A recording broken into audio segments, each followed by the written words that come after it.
And now, World Improv Network proudly presents Community Court. Quanto pares con nosotros, pure, no. Community Court is there to solve the problem. See. Okay, everyone. All rise for the. Hey, Spike, calm down. Not now, Spike. Sit. Good, Spike. The Honorable Judge William Law, capital I. All right already.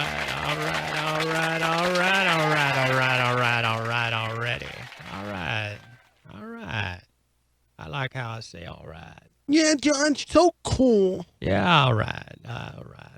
Well, I want to welcome you all to the courtroom today. I hope you all noticed the painting of George Washington when you came in. I got that at a garage sale with my wife last Tuesday.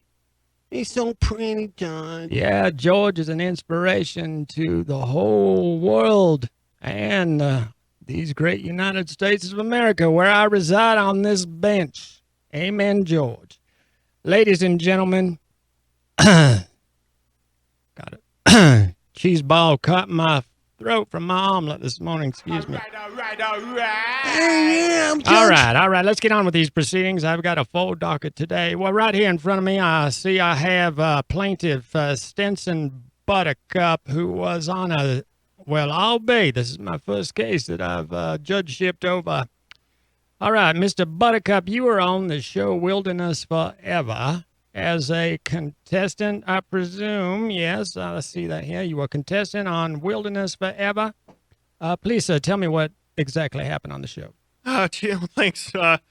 Yeah, well, you see, I signed up to be on this show. You know, the producers came to my town. They were looking for talent to be on the show. I thought, hey, what's more fun than the wilderness, right? What town, for the record? This was Wyoming, a small town called Huachuca. Huachuca, Wyoming. Well, Yes. You've gone a long way to come to court. Huh? Yes, well, I had to come a long way because, as you see, I went out into the wilderness for their show with the cameramen, and then after a while, well, the cameramen just seemed to disappear, and then they never came and retrieved me from the wilderness. Could you... No freaking way. Yes! Where in the wilderness were you, Mr. Buttercup? If I knew where I was, I wouldn't have been lost out there. Oh, well, I tell you, I just tested you to make sure. Mr. Buttercup, did you have Velveeta with you to stay alive? No, that's the worst part. They didn't leave me with any provisions. They left me with no food. Well, I'll tell you one thing, Mr. Buttercup. If I know one thing about a thing or two or three or four, you want to take yourself some Velveeta cheese and take yourself some crackers, put them in a little plastic Ziploc, and then you'll never go hungry. You could last on that for 14 days out in the wilderness. Sir, how long were you out in the wilderness by yourself without a cameraman? 87 days. 87 days. How did you survive, sir? Well, I wandered for a while. I found a stream, which I drank from. It was stagnant water, so I became very sick. But luckily, I found, a nice pack of wolves who mistook me for one of their own and took me in. I ate raw meat for 3 weeks straight. What kind of meat were you eating? It was raw. I think it was wildebeest. I don't even know. Wildebeest. So you ate wildebeest and you drank out of stagnant water. So yes. Did you get giardia? I'm not sure what that is. That's a protozoan that you get from drinking stale water. It's called giardia. You say it with me. Giardia. Giardia. 1, 2, 3. Giardia. All right, thank you, baby. Well, I'm pretty sure I got that. I'm pretty sure I got every known illness known to man out there. Well, did you have liquid poop? Well, that's one way to put it. Yes. All right. Did you look like a pigeon? I looked like a starving, sad man. All right. Well, did you pack an extra pair of underwear? That I did have. I was prepared. I did take Boy Scouts, so I knew to bring that. And you had that in a Ziploc baggie with the red and blue makes green zip? Yes. That was nice, clean, worn underwear. That's all I had, though. All right. Well, you're a smart man. All right. Well, right here, sitting across from you, and I don't want to scuffle in this courtroom. I have a clean record of no bloodshed in my courtroom, and we're going to keep it that way without the metal detectors, which I have a pacemaker, and that would set my pacemaker off. So, producer, and I guess we're supposed to protect your identity, so I won't pronounce your last name. Producer Bob from Wilderness Forever. Sir, please give me your side of the story. Don't do that to me. Don't boo I ape no kill ape, and I will rip your arms off. You're gonna. Yeah, baby. Sorry, Judge. He was offending me. I stared him down. All right, What Bob. happened was he was signed up for the show. Wilderness Forever. Did you go to Wyoming, sir, to recruit Mr. Buttercup? Yes, All we right. picked him up from Wyoming. And we said he's going to be great for the show. So we took him in the van and we put him out into the wilderness. And he lasted longer than we thought. But not long enough because it wasn't forever. Hence the title of the show, Wilderness Forever. Sir, did you put a potato bag over his head before you drove him out in the wilderness? Yes, standard of court, no different than you do renditions with hostages overseas. You put a potato sack around their neck and then you strap it down with a zip tie. You tie them up with duct tape. You throw them in the back of the van. You tase them, make them twitch around like a fish out of water, and then you dump them in the wilderness. All right. So I've never seen the show, sir. Could you please tell me where I might catch an episode? You can catch the episode every Sunday night, Tuesday night, and Thursday night on A&E, TBS, and Nat Geo. Multiple network show. Well, it must be successful, sir. Now, the contestants are there other contestants on the show? It sounds like There's none that have ever survived. He's the first one.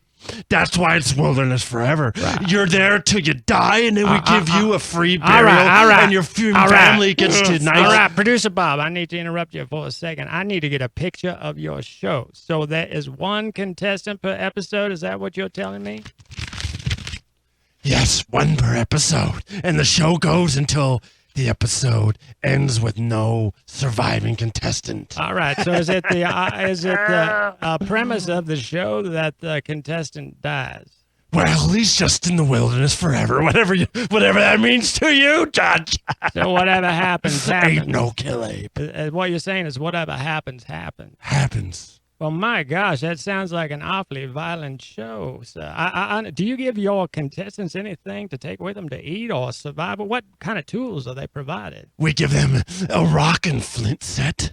We give them a stick, a bag, and then we usually give them at least 17 days supply of Velveeta cheese. Well, I should be a fan of your show. I tell you, I've been a fan of Velveeta since I was just a little snip in my mama's baby. Bob, can I have some? Do you have all some right, with all you, right, all right. Bob? I see. Mr. Buttercup, are you doing okay there, sir? Sorry, Your Honor. I just had a flashback. I was thinking about my family. All right. Are My you family out there in the forest. My wolf mother and my wolf father. All right. I see you're suffering from PTSD.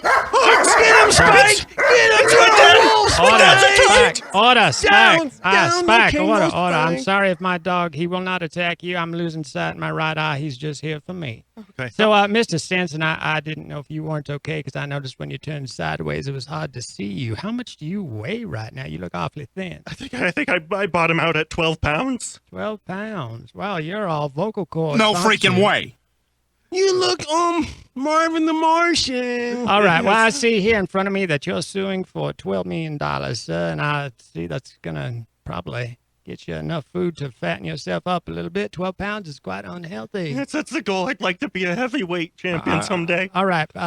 Producer Bob, could you please tell me, sir, why on earth you filed a countersuit?